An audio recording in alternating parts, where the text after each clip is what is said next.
अमेरिकी राष्ट्रपति Donald Trump और रूस के राष्ट्रपति पुतिन के बीच अलास्का में कल यानी शुक्रवार को बैठक होनी है। पूरी दुनिया की निगाह ट्रंप और पुतिन की इस बैठक पर लगी है। इस बैठक में रूस यूक्रेन की जंग को खत्म करने को लेकर कोई बड़ा फैसला होने की संभावना जताई जा रही है।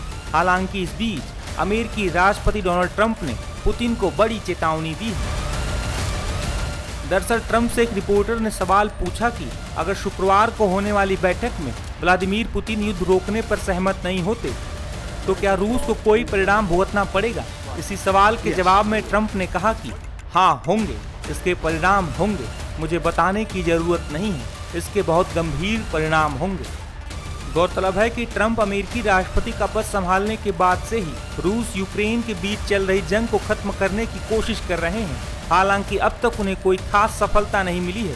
दरअसल राष्ट्रपति पद के लिए कैंपेन के दौरान ट्रंप ने कई बार ये वादा किया था कि वो राष्ट्रपति का पद संभालने के 24 घंटे के अंदर ही इस जंग को रुकवा देंगे। कैंपेन के दौरान ट्रंप तो ये दावा भी करते रहे हैं कि अगर वो अमेरिका का राष्ट्रपति रहे होते तो वो रूस और यूक्रेन के बीच चल रही इस जंग को शुरू ही नहीं होने देते।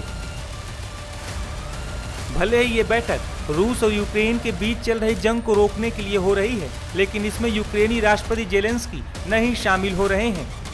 बता दें कि व्हाइट हाउस ने 2 दिन पहले ही ट्रंप और पुतिन के बीच होने वाली इस मुलाकात को लेकर कहा था कि ये बैठक राष्ट्रपति ट्रंप के लिए सुनने का अभ्यास है, यानी ट्रंप वहां बस सुनने जा रहे हैं। और व्हाइट हाउस की प्रवक्ता कैरोलिन लेविट ने कहा कि युद्ध में शामिल केवल एक ही पक्ष बैठक में मौजूद रहेगा। पुतिन के साथ बैठक से ठीक पहले अमेरिकी राष्ट्रपति ट्रंप बीते बुधवार को जर्मनी की राजधानी बर्लिन में यूक्रेनी राष्ट्रपति जेलेंस्की और यूरोपीय नेताओं के साथ एक वर्चुअल बैठक में शामिल हुए। इस बैठक का मकसद रूस यूक्रेन युद्ध को खत्म करने के रास्ते को तलाशना था। इस बैठक के बाद जेलेंस्की ने जो कहा उससे ये साफ है कि इस बैठक में यूक्रेन को नहीं शामिल किए जाने से जेलेंस्की नाराज हैं। जेलेंस्की ने कहा कि आज हमने संयुक्त राज्य अमेरिका के राष्ट्रपति के साथ अपनी साझा स्थिति पर चर्चा की है। इससे पहले एक समन्वय बैठक हुई थी। मैंने आपको इसके बारे में बताया था। हम 5 साझा सिद्धांतों पर सहमत हुए।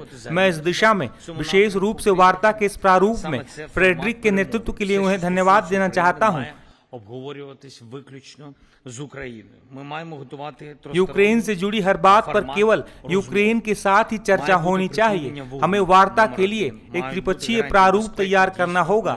युद्ध विराम होना चाहिए। सबसे पहले सुरक्षा की गारंटी होनी चाहिए। वास्तव में विश्वसनीय। हाँ, आज राष्ट्रपति ने हमें इसके लिए अपने समर्थन और अमेरिका की भागीदारी की तत्परता के बारे में बताया। बता दें कि इससे पहले भी जेलेंस्की ने बड़ा बयान दिया था। जेलेंस्की ने कहा था कि रूस के राष्ट्रपति पुतिन चाहते हैं कि यूक्रेन संघर्ष विराम समझौते के तहत डोनेट्स्क क्षेत्र के उस बचे हुए 30% हिस्से से भी पीछे हट जाए जिस पर अभी यूक्रेन का नियंत्रण है। वहीं अमेरिकी राष्ट्रपति ट्रंप ने कहा था कि पुतिन से मुलाकात के पहले 2 मिनट में ही पता चल जाएगा कि कोई समझौता हो सकता है या नहीं।